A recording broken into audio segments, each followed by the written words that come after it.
urging the Ministry of Niger Delta Development, that's the NDDC, and the Niger Delta Development Commission, that's NDDC, to prioritize the completion of abandoned projects in the region. He also encouraged state government within the Niger Delta to collaborate closely with the NDDC so as to foster efficient synergy to achieve legacy goals.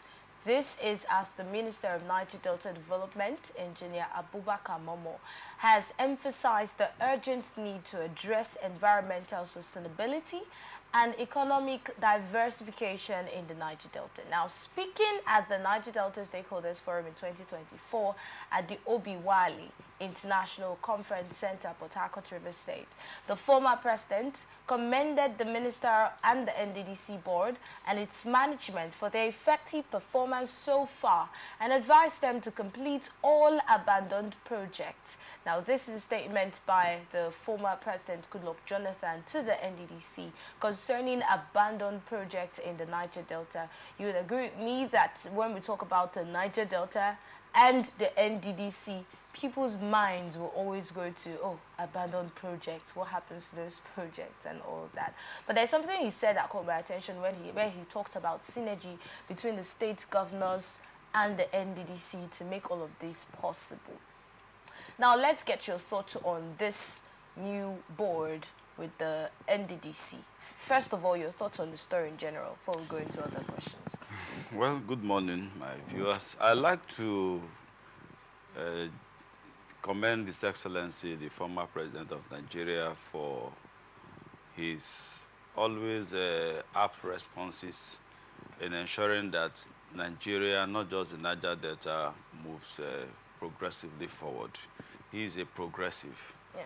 And like the last time I was here on the issue of the East-West Road, remember I commended the NDDC. Yeah, you did. Yes, for intervening. So which means they have done what is noble and what is good for the people of Niger Delta. So I'd like to join Mr. President, former President, to, once a president is a president, to encourage the NDDC new board that the way they have started, now they've started actions, which is the primary purpose of their existence, intervention in the Niger Delta areas. Now, on the issue of the abandoned project, it is going to be a very big challenge. Why is it a challenge? Like I always say, most times our local contractors, especially those who are in politics, partisan politics, they always believe that jobs given to them, either from NDDC, from state governments, are political settlements. They see it as a job given to them based on political considerations. And that's why the interest is not to complete those jobs. But is that not usually the case? Not really. The fact that you are a member of our political party does not make you less, less in capacity in terms of project delivery. So being a politician does not make you, weak. There are still active politicians who are into contracts, who are into construction, who are into manufacturing and production. Like I always say, politics is not job, politics is not work. So anybody who thinks that politics is job or work is just making a hell of mistake. So we have a lot of entrepreneurs in politics, so which is good enough. We have career people in politics. So if you are a contractor and then you are privileged to have a job from the NDDC, they are simply saying, contribute your quota to the development of Niger Delta. They are equally saying, build your business profile as a local indigenous contractor, because the jobs you get from the NDDC, neither from state or federal government, is going to build the capacity, the acceptance, and the endorsement for more jobs in your company profile. So see it as a benefit for your private company, and do not deny the people of Niger Delta the quality job that you have bidded for. I'm aware that every job you bid for, there is a profit inside it. So I always encourage that as contractors, let us leverage on the profits that we have already added, in course of bidding for that job. And one of the bad things that make contracts to be abandoned, projects to be abandoned in the NDDC, is the truth that most of these jobs, the owners of the job don't have the capacity to deliver. And as such, these jobs are being sold. They sublet it to first owner, second owner, third owner, fourth owner, and each is reducing the profit. So the final user or the final implementer, if I will use that word, of that, or executioner of that job, will no longer have what it takes to complete that job. So this new board is going to have a lot of challenges. And what are these challenges? Most who have these jobs are stakeholders in politics. They are stakeholders in the Niger Delta region. That looks as if trying to touch them looks as if you want to touch fire. And most times they are the same people who nominated or recommended those who are in the board.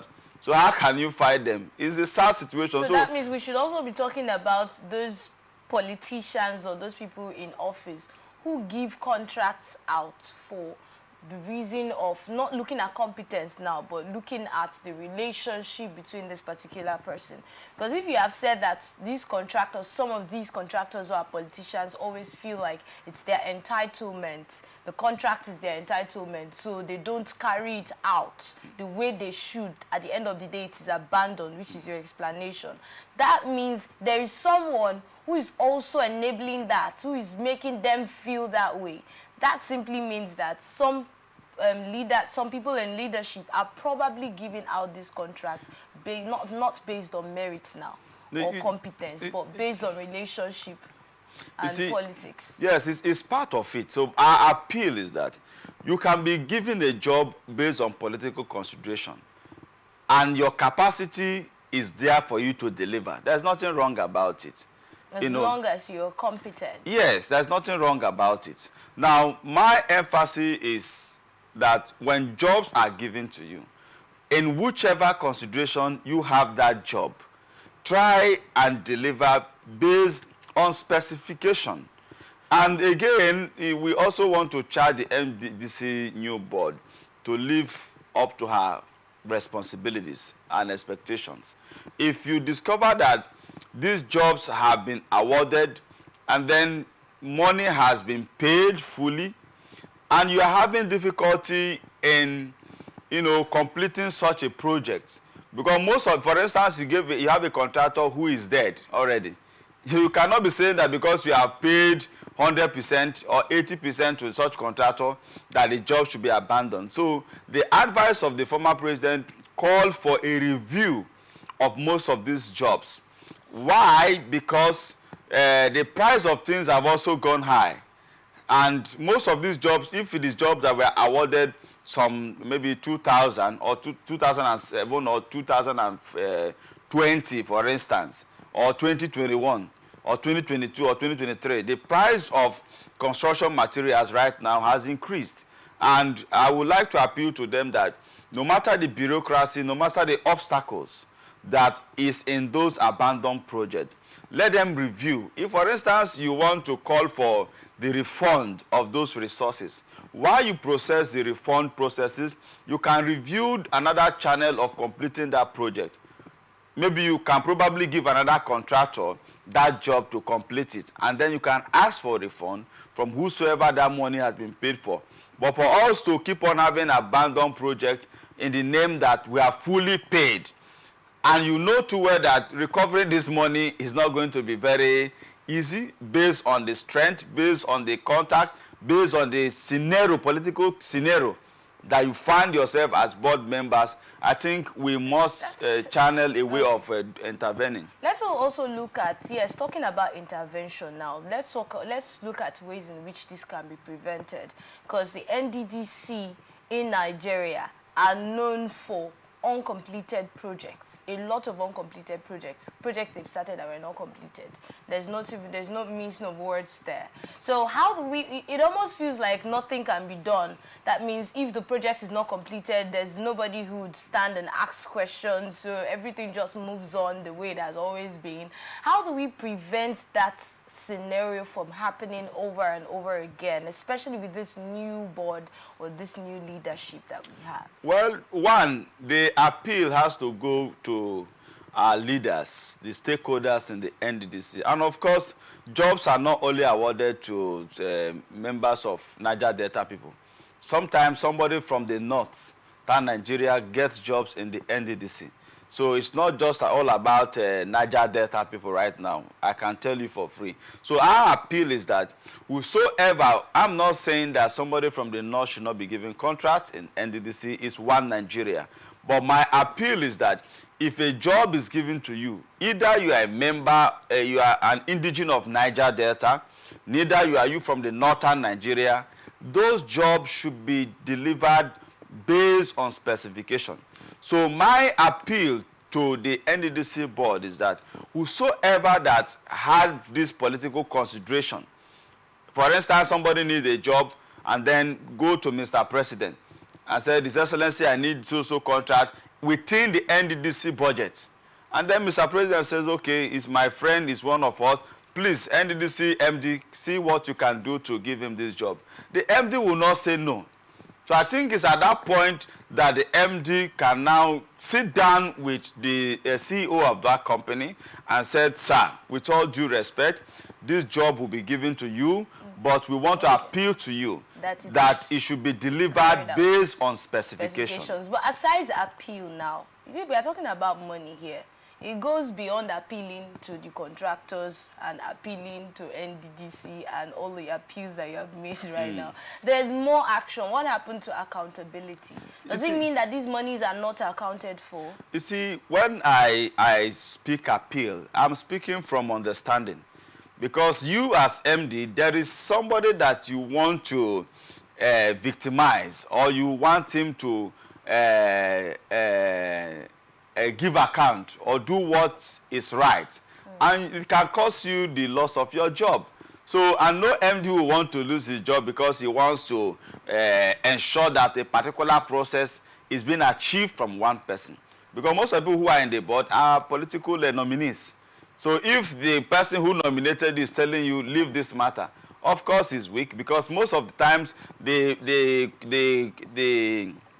nominations and the formation of these boards are recommendations, are nominations. So from your explanation, it's almost looking like nothing can be done even when contracts are not completed. What can be done, firstly, if Mr. President, who is in charge of this board, give that liberty and give that political will to the management of NDDC, and then ensure that if you are not competent, if you cannot deliver based on specification, jobs should not be given.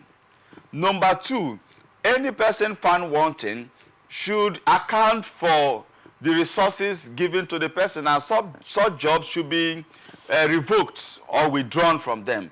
So it's Mr. President that has a greater responsibility to ensure that the MDDC board have the guts to step on any